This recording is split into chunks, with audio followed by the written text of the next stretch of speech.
कहानी बदनसीब बाप। एक शादीशुदा जोड़ा अपना सेकंड हनीमून मनाने के लिए क्रूज टूर पर गए। इस दौरान वे अपने बच्चों को घर पर ही छोड़ गए। बदनसीबी से खराब और बहुत ही तूफानी मौसम के कारण क्रूज शिप डूबने लगी। सभी लोगों की तरह वो दोनों भी अपनी जान बचाने के लिए लाइफ बोट एरिया की तरफ दौड़े, लेकिन वहाँ सिर्फ एक ही व्यक्ति की जगह बची हुई थी। अपनी पत्नी को डूबती शिप पर छोड़ आदमी लाइफ बोट पर बैठ गया। पत्नी उसी डूबती शिप पर खड़ी अपने पति को दूर जाते हुए देख रही थी। वो चिल्लाकर अपने पति से बोली। इस कहानी को यहीं विराम देती हुई शिक्षक ने अपने विद्यार्थियों से पूछा, क्या कोई अंदाजा लगा सकता है पत्नी ने अपने पति से क्या कहा होगा? ज्यादातर विद्यार्थियों का एक समान उत्तर था। उन्होंने कहा, पत्नी बोली होगी, मैंने तुमसे इतना प्यार किया और तुम मुझे इस तरह छोड़कर जा रहे हो, मैं तुमसे नफरत करती हूँ। शिक्षक की नजर एक शांत बैठे विद्यार्थी पर पड़ी। शिक्षक ने उससे जाकर एक सवाल पूछा तो विद्यार्थी बोला, मुझे लगता है वह बोली होगी, हमारे बच्चों का ध्यान रखना।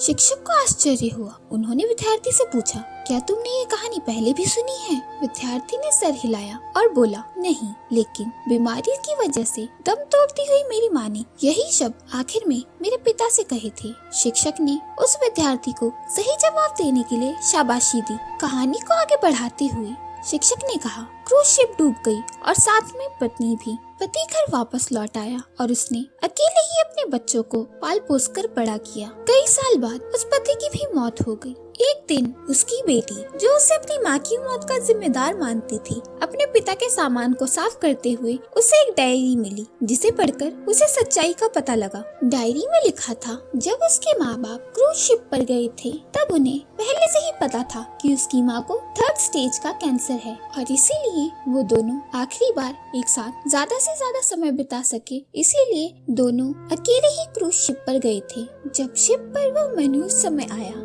तब उसके पिता ने उस अकेली बची लाइफ बोट की जगह पर बैठने से मना कर दिया था। उन्होंने डायरी में लिखा था कि वह अपनी पत्नी के साथ ही उस डूबती हुई शिप में डूब जाना चाहते थे, लेकिन सिर्फ और सिर्फ उनके बच्चों के लिए अपनी पत्नी की कसम देने के बाद उनको अकेला छोड़कर उस लाइफ बोट पर सवार होना पड़ा। इस डायरी को पढ़ने के बाद बेटी फूट फूट कर रो पड़ी। शिक्षक ने ये कहानी यही खत्म की और पूरी क्लास शांति में डूब गई। यह शांति देख शिक्षक को पता चल गया कि वह इस कहानी के जरिए जो सीख अपने विद्यार्थियों तक पहुंचाना चाहते थे वह पहुंच चुकी है। इस दुनिया में अच्छे और बुरे हर तरह के लोग हैं, लेकिन कभी कभी परिस्थितियाँ ऐसी विकट हो जाती हैं कि आप अच्छे या बुरे का फैसला नहीं कर पाते। इसलिए कभी भी हमें कोई भी फैसला लेने में जल्दबाजी नहीं करनी चाहिए। सिर्फ बाहरी चीजों को जान लेने से किया गया फैसला कभी भी सही नहीं हो सकता।